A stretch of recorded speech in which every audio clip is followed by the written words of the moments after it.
And welcome back to the Business Spotlight. It's your host, Patrick Dewar.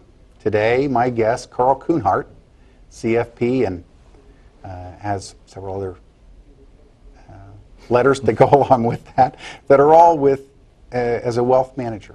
A wealth advisor, I should say. He is a partner in Quest Capital Management, Inc. And Carl, I want to get into your ideal client. Who do you want to work with? That's a great question, Pat. And often when that question is asked, it revolves around money. People want to know, what are your minimums? What do you charge? How much do I have to make? And when we think of an ideal client, that's not really what comes to mind for us. Obviously, the firm has minimums, and there has to be some wealth there if there's going to be any sort of management. But to us, the ideal client is one that's serious about making good decisions. Right. What we find is they lack the time, they lack the knowledge, or they lack the desire to be able to manage their finances the way they want to manage their finances. Rarely do clients want to just take a complete hands-off approach, but they want to, again, make smart choices, and they don't have the time, knowledge, or desire to do so.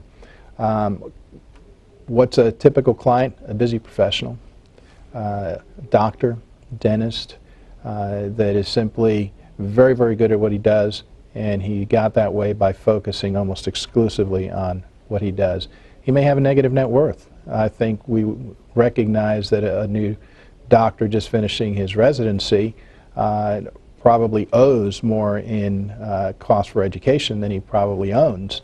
But anyone would admit that over a reasonable amount of time, they're going to be a very, very good client. Exactly.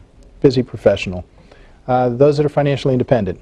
As I alluded to before, we initially thought that our job was to get clients to that point of retirement, to that point of financially independent, where they're working because they want to, not because they have to, and that we had done our job. And what we found over the years, and that's either a benefit or a curse of longevity, is that you find these lessons, is that no, the second half where you're having to live off your assets, not off your labors, is more intimidating to clients, and they feel they need more help during that phase. So that when Quest started, we had no retired families, no families in financial independence. 25 years later, about 40% of our families are in financial independence, some of them many, many years into financial independence.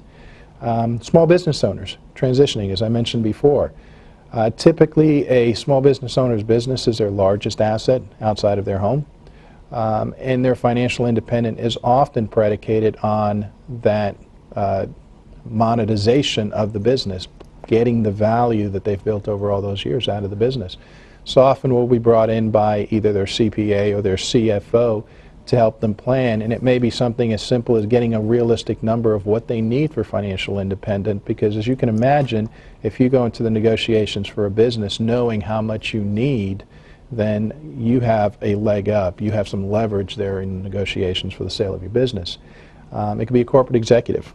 A lot of times it's something very narrowly based, like they've been paid in options or restricted stock for many, many years, and now they have to have a strategy to begin to extricate themselves out of that those options and restricted stocks.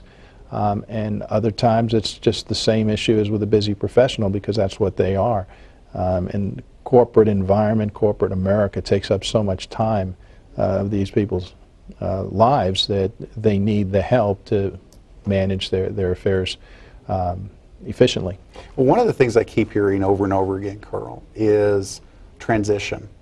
Mm-hmm. That you really help people that are in that part of their life where a transition is going on, whether it's wealth transfer, which we alluded to before, and I'd love to get into that a little bit, and then but even beyond that, it's the divorce, it's the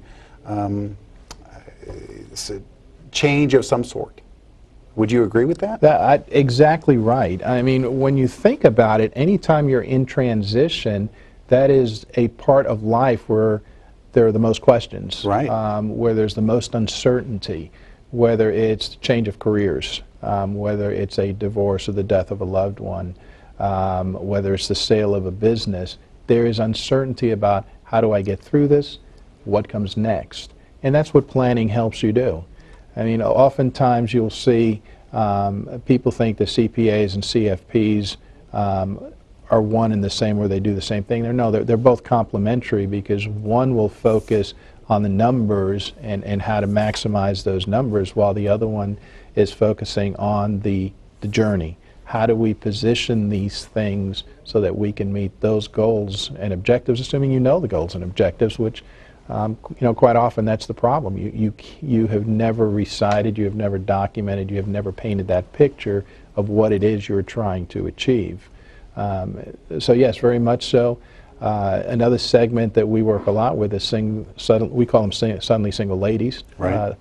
Ladies have been married for many, many years, and they've been divorced. Again, one of those transitions, a lot of uncertainty, and they're looking for some help, some